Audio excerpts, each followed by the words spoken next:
So hello everyone and welcome to another Q&A video. You guys have asked me some questions and I'm gonna give you the answers. I guess this is how this works. And we're gonna start out with a question by Tomato Buff. Do you like where the story is going so far in Manga? Yes and no. The thing is, I don't mind the general idea behind either Arc 1 story or Arc 2 story. Like if you were to just write down on paper the setup for the story. Like in Arc 1, the setup is the following that you have with the Magus, and they're trying to like reach salvation, but they're going to do some bad stuff for it. And you have the good guys that sort of get entangled with it, and they don't really know what's going on. And you have like mystery building up and blah blah. Like just giving the setup, the like general surroundings of the story. I'm on board with that. I think it's fine. Same thing with Arc 2, if you just give the setup for Arc 2, I'm also totally fine with that. However, I think the execution is pretty fucking bad. I think the actual writing quality that has gone into Arc 1 and Arc 2 is pretty terrible. So I do like the general ideas behind the story. I do like faction wars in this sort of sense. I do understand where all of these characters are coming from, but at the same time, the actual moment-to-moment writing, the writing from scene to scene, the actual actions the characters take in the story, they're all just so far out there, and I really don't like any of the stuff at all. And so yeah, I like the ideas, but I don't like the actual execution. Sydney Flame with the very gay avatar, I like that, asks, do you pledge your allegiance to the Chargers now? No. I can't give myself to just one disc, right? All of these different discs, they all want me, and I can't promise myself to any one disc. But I like Chargers, and I mean, if all the three discs want to come together and want to invite me, sure, I'll join all of you together.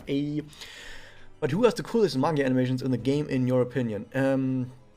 Probably something you might have heard about. It's Madoka-senpai's manga, Madoka. Definitely watch this, especially this one right here from this really cool guy who doesn't do original content, like me. Yeah, Madoka, probably the best manga animation in the entire game. It's absolutely amazing. Next up, also, once you've covered every character with SE in your series, I'm almost done with that by the way, there's only like 6 or 7 other characters that I haven't done or haven't even written down on the queue yet that I haven't done yet, and apart from that, there's a handful of characters that just don't even have spirit enhancement yet, like Susanoo for example.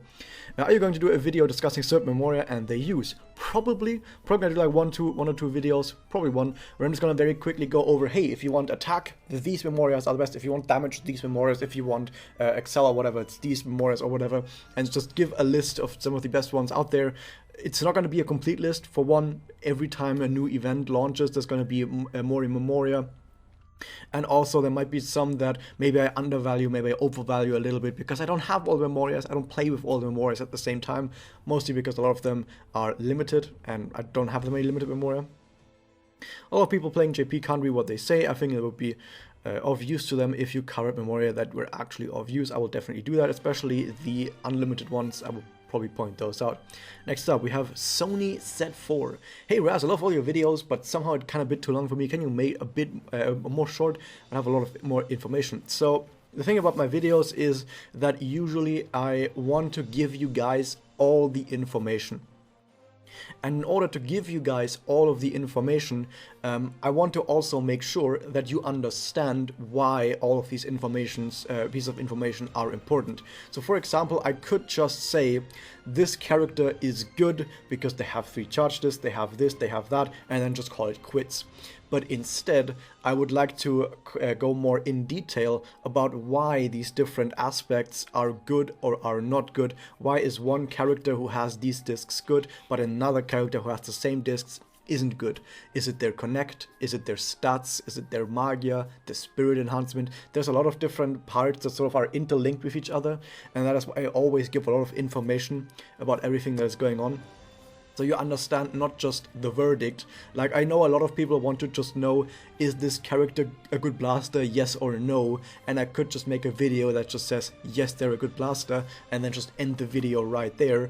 But that's kind of not what I want to do. I always want to give the information. So I kind of also agree though that my videos are a bit long sometimes. Sometimes my videos are a bit long. But like I said, I still want to have the same information. Sometimes I will actually shorten videos just a tiny bit so they fit within the 20 minutes, because everything longer than 20 minutes is kind of sad, and this video probably will be longer than 20 minutes and will also be sad. But I just generally like what I'm doing right now, but I also agree that maybe they could be more short and more concise, and I'm not quite sure what to do about that yet. Also, I really hope you kind of add subtitle or turn on automatic subtitles. Automatic subtitles are always on. I can't even turn them off. I don't even think you can turn them off. They're always on. It's just that when a new video has been uploaded, it might take a few hours or maybe even a day for the subtitles to be added, but that is something that YouTube does. That is not something that I do. I'm no native in English, and sometimes I miss what you talk about, but overall I think your point is good. But if you can make it shorter and or make each pin in video, like part of this talk about this is also okay. So I think maybe what you're talking about is also adding like timestamps. In my character review videos, I added timestamps in the description so you can see what character I'm talking about. Apart from that, when it comes to subtitles, adding subtitles manually takes a really long time. It would probably double the amount of time that I spend with each video if I were to add subtitles. So right now maybe it takes me somewhere between 1.5 to 2 hours for the full production of one video. And if I were to add subtitles, it might take between a total of 3 to 4 hours instead. And that is just a lot of work. Someone like half a year ago did actually do some subtitles for some videos, but then they stopped doing it probably because it got a bit too much. I shove out a lot of content, and subtitling it, all of it, is a lot of work. I know that some YouTubers, actually a lot of YouTubers that do subtitles, pay someone else to do subtitles for them because it's just too much work. So I probably won't be able to do that myself. If someone wants to make subtitles, you can always just do that and then tell me in the comments that you made subtitles, and then I can enable the subtitles for that video. Please keep always updating Manga Record Ras. Thank you very much, and thank you for watching my videos. I also know that I'm talking a bit fast sometimes, but that's just because I'm just someone who talks fast. It's also partly because I still have the speedrunning genes. I'm a speedrunner. I used to be a speedrunner. I speedran so many games so quickly. I got some world records in some games, had in time, ukulele 2, and I just can't stop myself from being fast, right? Anyway, moving on with Seda-san. In your opinion, are we ever going to get Kazumi final version? Yes. Someday. I don't know when, but someday. Someday we're going to get Kazumi final version, but I have no idea when. I think though that next up we're going to get at some point there will be a Kazumi event, but that Kazumi event won't have final version. It will just have other Kazumi characters like Nico, Kana, some other characters in there, Saki, I don't know. And then after that, then we'll maybe get Kazumi in the Kazumi 3 event. Moving on though, we have Ian Zero or Lanzio. A question regarding your last video about void type girls. Do you think the reason why other male cards that have curse-like wishes aren't void is because they haven't learned how to adjust? No, I think it's mostly something that the developers of the game have decided. Like F4S have decided that, for example, Hana isn't a void type. And that's basically the reason why. There's not really specifically a lore reason why Hana isn't void type, but you could come up with a reason, but everything you come up with would be headcanon, would be something that you made up. For example, as I said in the video, maybe it's because it changed, that her wish changed reality, it didn't leave a lasting curse.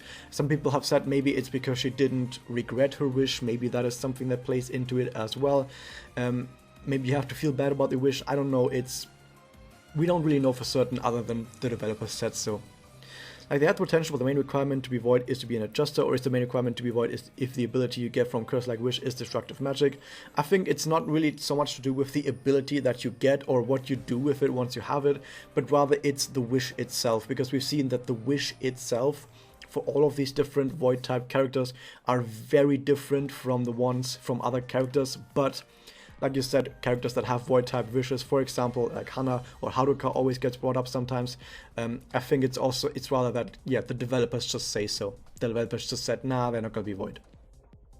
And do you consider the whole mega cast get weak when they're 19 years old and inconsistency when girls like Livia, Homura, and Penel exist? Yes, I do believe that is a plot hole that mega casts apparently get weaker when they're old because of emotional instability or whatever, or emotional, like having like less emotional peaks or lows or whatever. They're getting more stable. I think that is an inconsistency that Manga Record has introduced.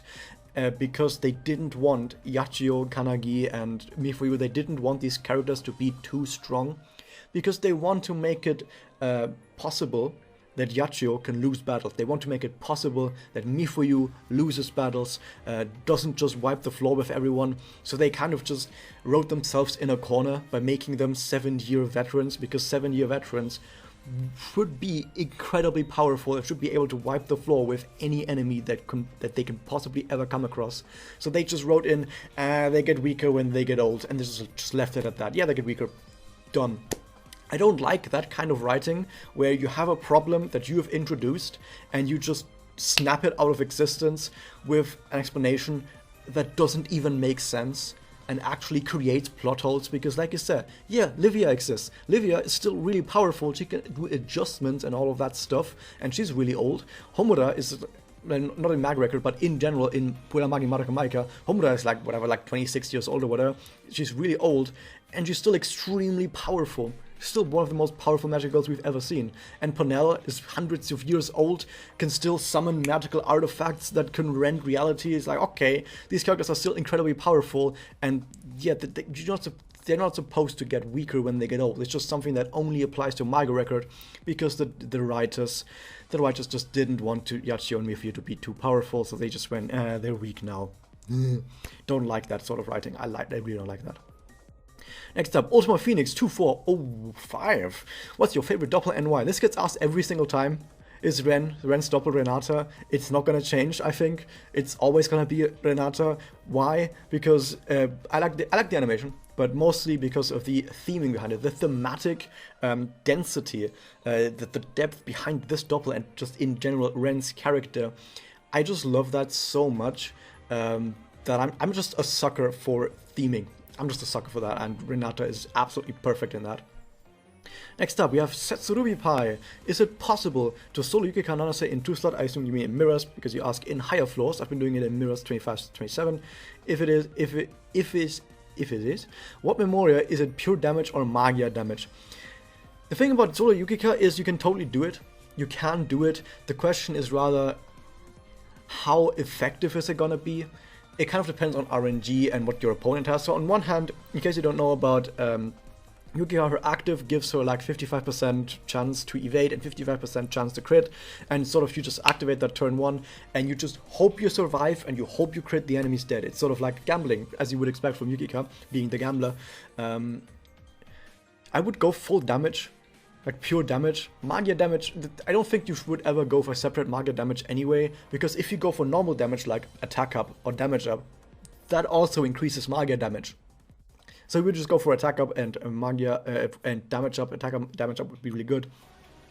And it's just RNG. You just hope that you evade a bunch of attacks, and you just hope that you crit your opponents down. It's all about RNG, so there's not too much to say about this. Like, yeah, you can do it, but it's gonna be dependent on RNG. And also, enemies might have anti-evade Memoria, or enemies might hit you with a status ailment on turn 1 when they get their actives out.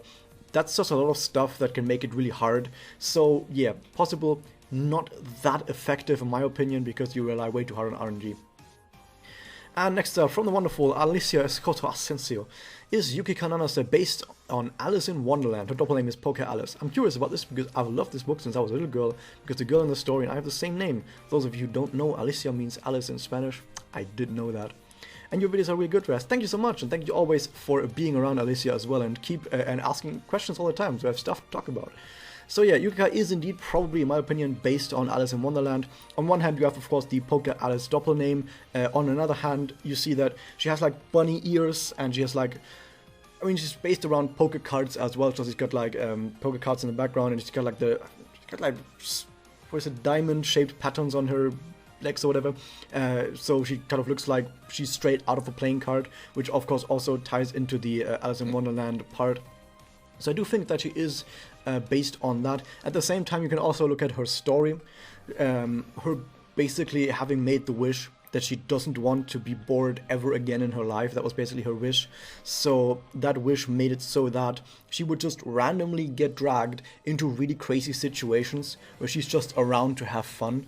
And that also kind of is a parallel to Alice in Wonderland, because of course Alice gets dragged into this Wonderland where there's crazy stuff going on all the time. And so yeah, I do think that she's definitely based on Alice in Wonderland, both with her design as well as with her story. Makes a lot of sense. Next up we have, help me! Do you think they'll rerun Susane's event for SE and Chisato's Uncap? Yes. I don't know when. Like, I don't know when, but they're gonna do it at some point. And they're probably gonna do it before every single other character has gotten SE, or like as the last characters. But we should get it rather soon, because there's not that many characters left that don't have SE. There's like the Apartment Trio, there's Azalea Trio, there's the Susune characters, and then there's OG Magius. They also don't have SE. Like, I think those are like the only few characters that don't have SE left. So we're gonna have to look towards that. Maybe we're gonna even get a old Magius focused event. And we're gonna get a rerun probably of Apartment event and of the of Azalea event probably at some point, together with Hana SE as well. And then at some point we're gonna get a Susune rerun. Like, those I think are gonna happen rather soon. Maybe not in December, maybe even it's gonna be the next thing to be announced right after this video. I don't know, because the next news are gonna happen in like 10 hours or whatever. It's possible. My money is on Hana SE, by the way. But yeah, at some point it's gonna happen. At some point it's gonna happen. Next up we have LBBL, who is once again asked multiple questions, like 4 questions. Oh my god. First question is, Umineko no Naku Koroni crossover would be amazing. Shame that Umineko is dead. I love Umineko. Umineko is easily the best VN that I've ever read, the best visual novel.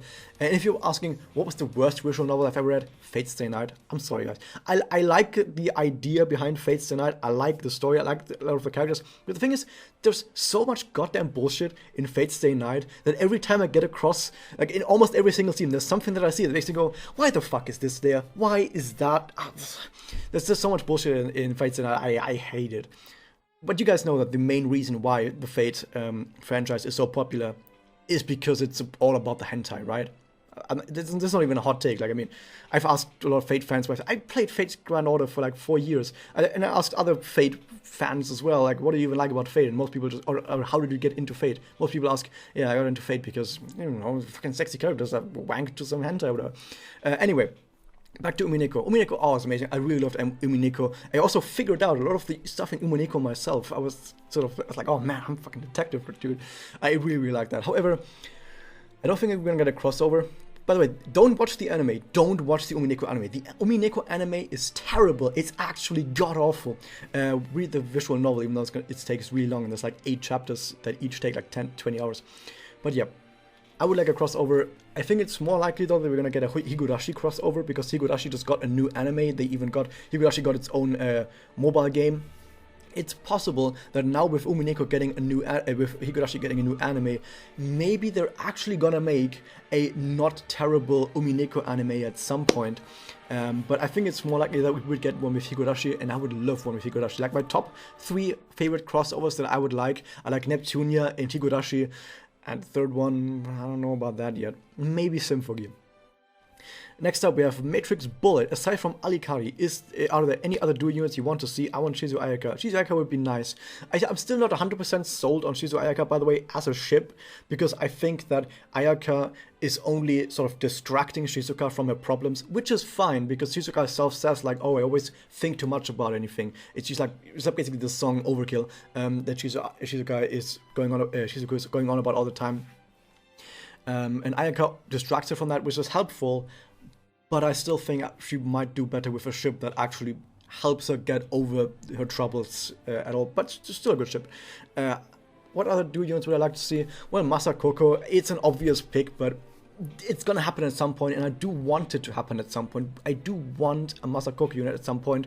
I'm just not really shouting about it or raving about it all the time, just because I think it's very obvious. It's just probably the most obvious duo unit to happen next.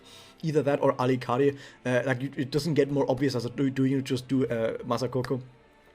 So it's gonna happen at some point. Apart from that, there's not too much else I want. Sanaai. Talk about that later. Here's an interesting duo unit that I really would like to see, but it's never gonna happen. It's Muemura and Kuro. And the main reason why I want this is I don't want it with Kuro being alive. And this sounds really like terrible. I don't want the duo unit with like living Kuro, but with dead Kuro as a ghost. Because in case you haven't read Beachside Bonds, for example, Kuro as a dead person is like as a ghost is still helping out Homura. Like Kuro protected Homura from the grave twice in that event, and it was always shown that like she's speaking to Homura in her dreams, helping her wake up when she was threatened by Kei, and Kuro even protected Homura from when Kei tried to take over her body. Like Kei tries to take over Homura's body, and then says, "Oh, I couldn't do it because some force was stopping me from entering your body." And then you just see, then you just get into a gameplay battle against Matasaburo, Kuro's witch, and you're like, "Oh, Kuro protected Homura, isn't that awesome?" So yeah, I would like a duo unit which is just Kuro's ghost protecting Muemura. I think that would be amazing. Trifle asks, is there any other games you are going to play on your channel other than Manga Record? Yes and no. Once again, that answer. I'm still planning to have this channel mostly be about Manga Record. I mean, we're gonna see more characters being released, which means more news, more spirit enhancement stuff to talk about, more how good are. We still have more lore time to go through. I still need to talk about more stories whenever more stories get translated. Like, the main reason why I'm not doing more story videos right now is because most of the stories that I still need to talk about aren't translated. Like, I still need to wait for more stories to be translated. But yeah, it's still gonna be mainly a Manga Record focused channel. However, I am gonna sometimes, for example, if a new mobile game comes out that I really enjoy, I might make like a review of that mobile game like I did with Arknights, and I did a video where I talked about Genshin Impact, because why not? This is not, like, even though this is mainly a Manga Record focused channel, I'm playing other games too. I'm playing Final Fantasy XIV a lot, for example. I'm playing other games too, so I might talk about other games as well, why not? And it would only be like 1 or 2 videos about other games. And I mean, if I make like one Genshin Impact video and you don't like it, just don't watch it. Like, I upload like a video every day anyway. Is it gonna kill you to not watch that one video if you don't like it? And I say that because those videos got a lot of dislikes. Ooh. But yeah, it's not planned that I would do like more than just 1 or 2 videos about other games. However, it's possible. It's possible someday, especially if there's like a week or 2 weeks of not really anything happening in Manga Record, that I might just make multiple videos about some other mobile game. I don't know, but it's not planned. I don't plan on doing anything like that right now, but could potentially happen someday. But for now, still it's mainly a Manga Record channel. LBBL asks once again, where can I download Manga Record OST Arc 2 Soundtrack 2? I don't know. In case you're wondering, like, about the music in the background, that is all, of course, Manga Record OST. I manually recorded that myself, so I didn't download it anywhere, so I can't really help you where to get it from. LBBL, I've seen this guy before, asks once again, what other big gameplay things like spirit enhancement can they add to Manga Record? Maybe something that can prolong the effects of active memorias. That's actually an interesting idea. Maybe they could add an item that you could use on a Memoria to make that Memoria like a 5-star Memoria, because there are no 5-star Memorias right now. And a 5-star Memoria would not have better stats, like the stats would still be the same, but maybe the effects that it has on it could be a little bit better. For example, an active Memoria given that has like an effect that lasts for 1 turn as a 5-star might have an effect that lasts for 2 turns instead. Something like that. Something small that would help make certain Memorias a bit more interesting. But apart from that, other big gameplay thing I would have liked, and I think they could still do it, what I would like instead is if instead of a character having 1 spirit enhancement active, I want a character to have 3 spirit enhancement actives, but you have to choose before the battle which one of them you take. You can only take one of them with you into battle. And it would just show up on the Memoria screen as a 5th Memoria. So on the Memoria screen, before you go into battle, you have the 5th Memoria, and that 5th Memoria is basically your choice of active to take with you into battle. And the main reason why I want this is to just add any sort of choice to character progression. Like, the character progression itself has absolutely no choice to it, and you could say, oh, but what about spirit enhancement? You can choose which notes to get. Yeah, but there's only really like one good set of notes to get for any character. You like, if there's a cookie cutter spec for any single character, and it's trivial to find that spec, even if you don't look it up. Like, even if I don't look up online what is the best build for this character, I can just figure it out myself because it's so trivial to see for yourself. So no, I don't count that. But if you could choose like between different actives that do different things, you could also decide if you want a character to be tanky and take a tank active. If you want a character to be aggressive, take like an attack active with you. So that would be really nice. Other than that, can't they just add more cool buffs and debuffs? For example, like charge conservation is a really cool thing that they added. MP blast was a really cool thing they added. Variable is a really cool thing they added. Variable is the buff that allows you to get element advantage against every element that Mokyu has. Stuff like that. I would really like to see more cool buffs and debuffs like that to spice things up a little and have them used more liberally. Because right now, it kind of sucks that every single character out there just does attack up and maybe some damage up, maybe evades once, maybe gets a crit, and that's basically all a character does. It kind of sucks that characters aren't more diverse than that.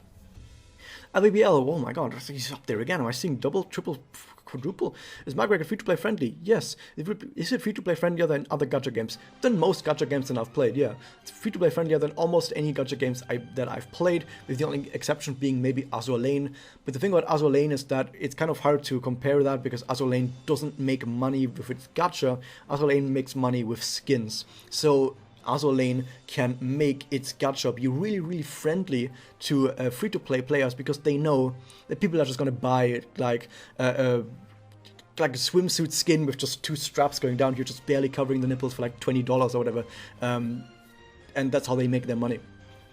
But apart from that, yeah, I think Manga Record is one of the most free-to-play friendly games out there, which is also which also comes to the detriment of the game in my opinion, because as I said before, because the game is so free-to-play friendly, and I mean free-to-play friendly as in you can just take low rarity characters that can uncap to 5-star, give them unlimited memoria, and still beat basically everything in the game. Even EX challenge quests, even on a fresh account. When I did my videos where I made a free account, a fresh account at the end of August, I think it was, and I got my card into like 3 slot because it was anniversary, and I got it to 3 slot really easily, almost 4 slot even.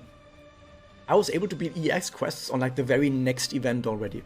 It was literally that easy to do if you know what you're doing. So yeah, it's extremely free-to-play friendly. But like I said, it comes to a detriment because it's so free-to-play friendly. There's not that much incentive to actually pay money for the game.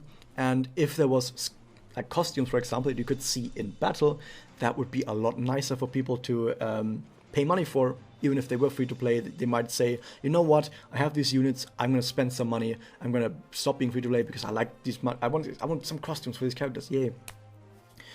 Next up, Dindersmart asks, best ship for Bananaka and why? You want me to say Akira because you're an Akira fan, right? Nah. The best ship for Bananaka is, yeah, of course, Hazuki. What do you think I'm gonna say? Of course, it's Hazuki. Hazuki is the only character that Nanaka has ever shown a fascination towards. Like, Nanaka really goes, "Oh my God, Hazuki, you're so amazing in the stuff that you do. I want to find more, find out more about who you. I need to know more." Basically, she has that sort of fascination for Hazuki. And Hazuki is also like, oh wow, Nanaka's kind of cool. That's a really cool person. I want to know more about Nanaka. Like, there's some mutual like appreciation and fascination going on between these two characters, which I think is the best ship. People just go like, oh, what about Akira? I don't think Akira has any sort of emotion towards Nanaka whatsoever. And because she's just friendly towards Nanaka because she's friendly towards anyone. And people go, oh, there's this one line about Akira saying, oh, Nanaka is wrapped around her finger. Yeah. Nanaka has everyone wrapped around her finger. That's what Nanaka does. She also has Mayuri wrapped around her finger, Kako, anyone.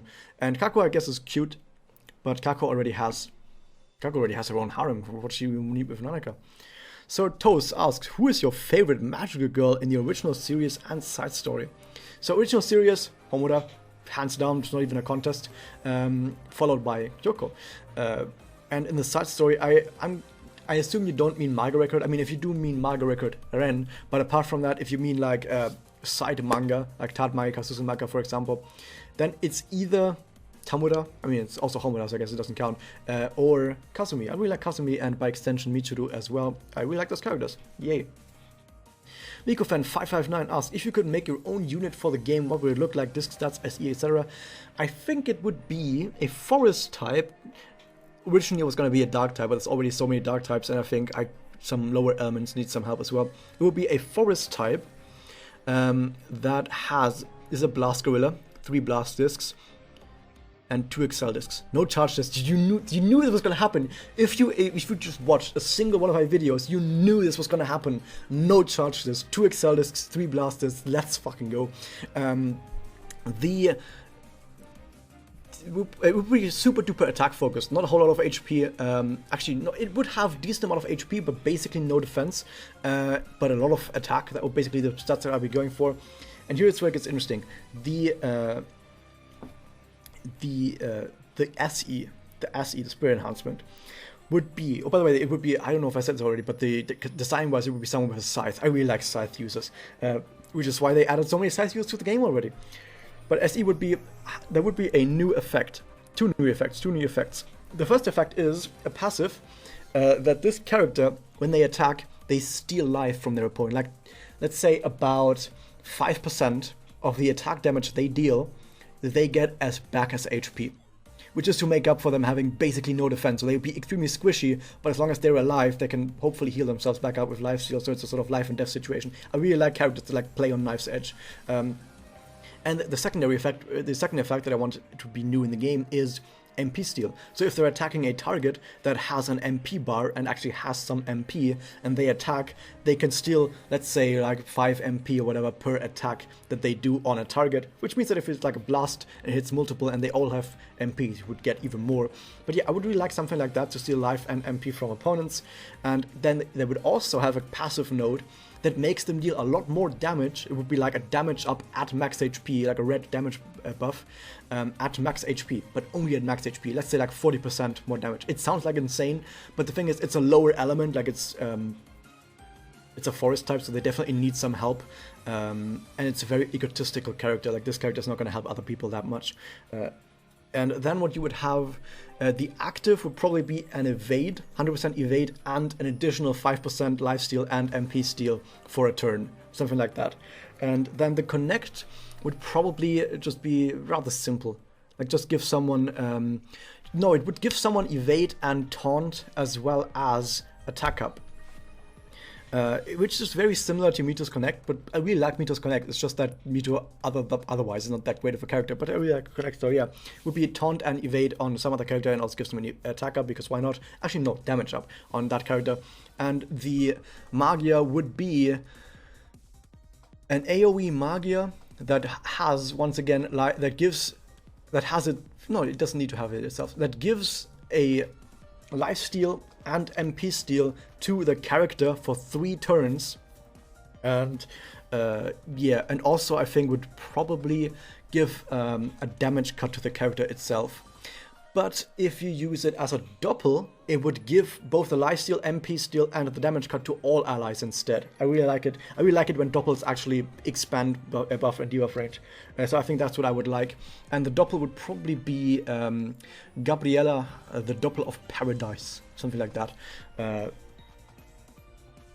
And it would be realm shaped. Okay, that's basically what my gameplay unit would look like. I would really like that. No charges. You charge this. I like charge this now, but that said, if I were to make my own character, I wouldn't include charge this. I don't have anything against charge this anymore, but I still wouldn't include them on my character. That was a long answer. What do you think about the idea of Manga Record introducing a magical boy, and do you think they might add one in the future? I don't think they would ever do that, and I don't think they should. Because basically the entire franchise, Madoka Magica, is about Puella Magi, and Puella Magi are just girls. It's as simple as that. I think it would be really off-brand to do that. It would kind of go against the basic ideas behind it. However, and here's the thing, I would be totally 100% behind someone who was born a boy, here it comes, wishing to be a girl, or just in general coming out as a trans and saying, I would like to be a girl, something like that. I would be behind that. And the thing is, it would actually be supported by the lore, because the lore basically says, you know what, Cube is looking for people that have the most amount of emotional capacity And a character like that would definitely be a part of Kyubei's like victim scheme. What do you want to say? Like, Kyubei would definitely be looking for a character like that because Kyubei knows, oh man, I can get a lot of despair from this character. So I think that could happen. I would personally offer a magical boy unit. Marika's brother Tatsuya is older, maybe. Yeah, but no. Just against the magical boys, I don't think magical boys, just being magical boys, I don't think that would be good at all. Besides, this entire franchise is not just about magical girls, it's about magical girls being on lesbians with each other. And you can't be in lesbians with each other if you're a guy, right? But if it was like a transgender character, that would be fine. I would totally enjoy that. Especially if they wish to be a girl, because at that point they would just 100% be a girl, like biologically as well. Next up, Genesis Aravallo. What do you think about Iroha and Felicia? In my opinion, not the great of characters. Yeah, I agree. They're both rather simple, one-dimensional characters, at least as written by F4S. The reason I bring this up is something that I not bring up too often about F4S is that F4S, like the writers, the developers, they can set up characters. Like the actual setup stories for Felicia, the setup story for like Sana, I mean like the background story, the MSS that it shows, those are really good. I really enjoy those. A lot of characters have good origin stories, have good background stories, have good MSS stories. I really enjoy that. However, when it then comes to taking an established character and doing anything with them, F4S just does nothing. F4S just doesn't develop characters that they've set up. And that is what I mean when I talk about F4S's bad writing, is they've set up this amazing character in Sana. Even Felicia's backstory is really, really good. But then they don't go anywhere. Felicia and Sana are, for the most part, still the same characters that they were at the end of their MSS, just that they've gotten more friendly with other characters now, right? They've made friends in other characters, and they're friendly towards their friends, of course. But apart from that, these are still mostly the same characters, and I just don't like that at all. And Iroha and Felicia especially are a victim of that because they really didn't go anywhere. At the end of, I think it was chapter 4 where Felicia joined. At the end of chapter 4, and now Felicia is kind of the same character. Like Felicia still throws hissy fits and gets angry at stuff and still goes like, Yacho, you're a bad mother, or whatever. She still does that now. I mean, the whole Mumu farm, it's Arc 2, Chapter 2. That whole thing was still Felicia being a total brat, not being a different character at all. Like, end of Chapter 4 Felicia and Arc 2, Chapter 2 Felicia are the exact same characters. Nothing changed. And I really don't like that, because by themselves, they're just very one-dimensional, and them not getting any development sucks. However, if you looked at the anime, I think the anime does a way better job of at least showing that these characters have something to them, and I brought this up before. For example, there is this one line in the anime that kind of shows that at least Inokuri understands their characters, because here's the thing. Like I said, the setup for Felicia is fine. The setup for Felicia is totally fine. Felicia has a personal memo that says something about the memories of the farm. That was also a really good memo text to it. But like I said, F4S doesn't develop. However, in the anime, written and directed by Inokuri, here's what happens. There's a single line that has more depth to it than anything F4S has written after Felicia's MSS about Felicia. And it's the line when Tsuruno asks, they're out going shopping for mugs, and Tsuruno asks Felicia, why is it always cows with you? And Felicia says like, oh, well, cows bring families together, right? And that line already shows you that Inokuri knows so much more about this character than anyone on F4S's team, because the whole idea behind Felicia's character is that she was basically a spoiled, brat, rotten child who got neglected by their parents. Parents always fighting with each other, never a calm day in their household, always fighting, and Felicia got spoiled, or rather got on the wrong track because of it, was pretty kind of bratty because of that, because of course you're going to be a brat if your parents are fighting all the time. And however, when Felicia went to the farm with her parents, she got to look at cows, and it was a happy time. The parents weren't fighting, they were getting along. It was a happy day. When they got to the farm, that was a really happy day for them. And yeah, and Felicia sort of harkens back to that with that line, cows bring families together.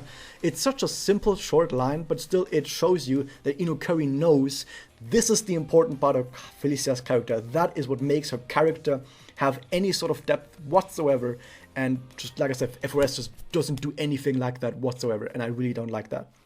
But Inokuri, I would I would pay like if I was a billionaire, I would pay so many millions and millions of dollars to just say, you know what, Inukuri, rewrite the entirety of Manga record, because Inukuri at least knows how to write. Inukuri, I think, is about as good a writer as Urobuchi, and he also writes in the same style. He basically is Urobuchi 2.0.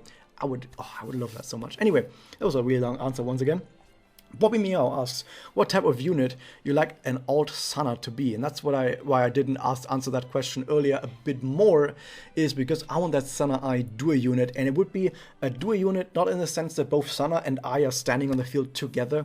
It would more so be something like Uwasa Tsuruno, but not exactly the same. So the way I would see it would be Sana standing there with sort of wearing Ai as a piece of armor. So she would have like glowing Uwasa armor around her that was created by Ai, or basically has Ai's personality memories in it.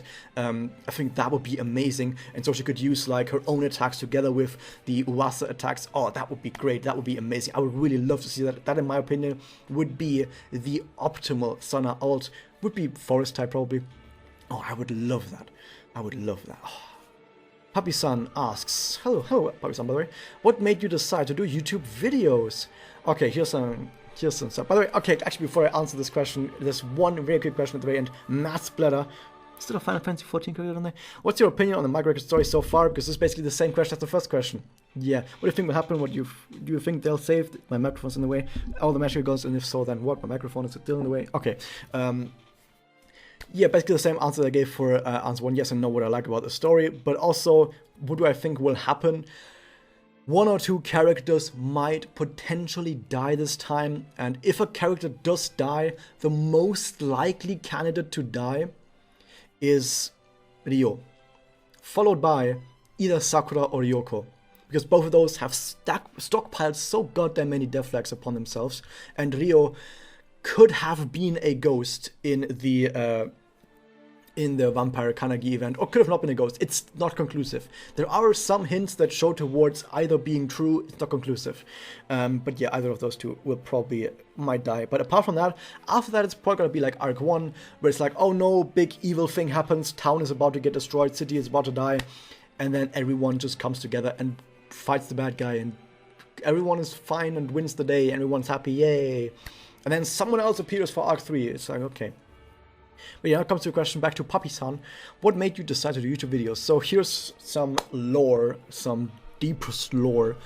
About over 10 years ago, towards the beginning of 2008, I got more into watching YouTube videos almost every day, and I followed some content creators like Smosh, for example. Oh, I really liked Smosh in school. Some people doing, of course, computer science classes would like show each other Smosh videos, like, oh cool, I was teleporting fat guy, whatever. It's so funny. I don't know when that video came out, but like in general Smosh video, I think like Food Wars first video or whatever, it might have come up by then, I don't know. But the thing is, we watched some of those videos, really, really funny, I really liked those, and then towards, I think it was like mid-2008, Let's Plays sort of became a thing suddenly. And I was actually friends with a guy who was friends with one of the first like 3 or so people to ever do Let's Plays. So I was like pretty close to the source of Let's Plays out there.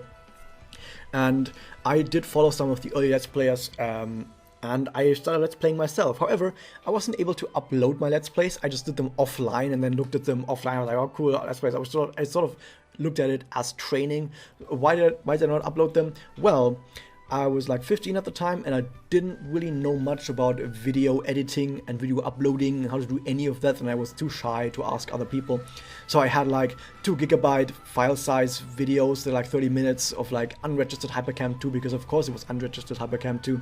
I didn't know how to edit or upload them, and if I tried to upload like a 30-minute video, first off I couldn't do that too long, and if I recorded a shorter video, it would still be like a 1 GB video, and my internet connection, because I'm in Germany, my internet connection back then, still is, was so bad that uploading a 1 GB video would have taken like 30 hours.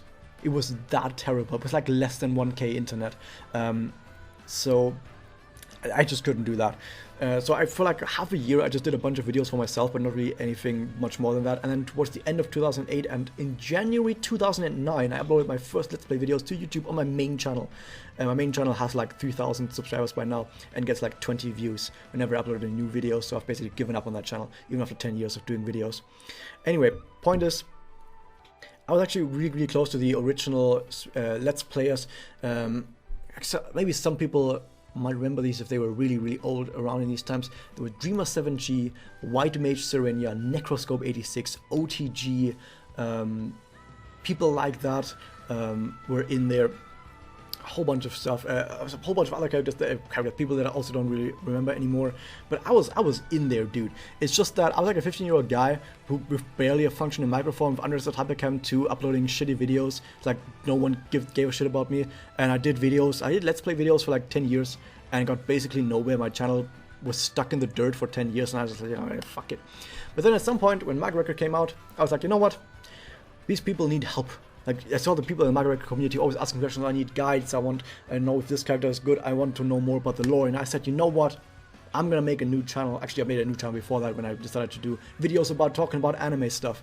But I have this channel lying around about anime stuff. I'm gonna make my anime channel a Manga Record channel. And I did that. And then I help people figure stuff out in Manga Record. And that's how that channel became that channel. Yay!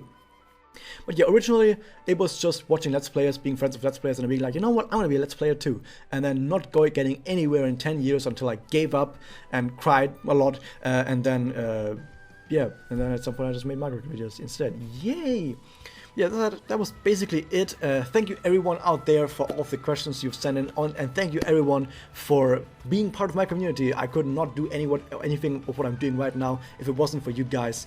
Like literally, if I got like no views, of course I wouldn't keep doing videos, but you know, if I just, it's actually, this is an important thing to bring up. Even if I had like 10,000 views on each video, if no one was in the comments, or if no one was talking to me, if no one was asking questions, if no one actually engaged at all, then I would still shut down the channel. But because of you guys engaging with me, engaging with the videos, engaging with other people as well, that is why I can keep doing this. So thank you all out there. Thank you guys for watching. Hit that subscribe button, ring the bell, and I'll see you guys next time.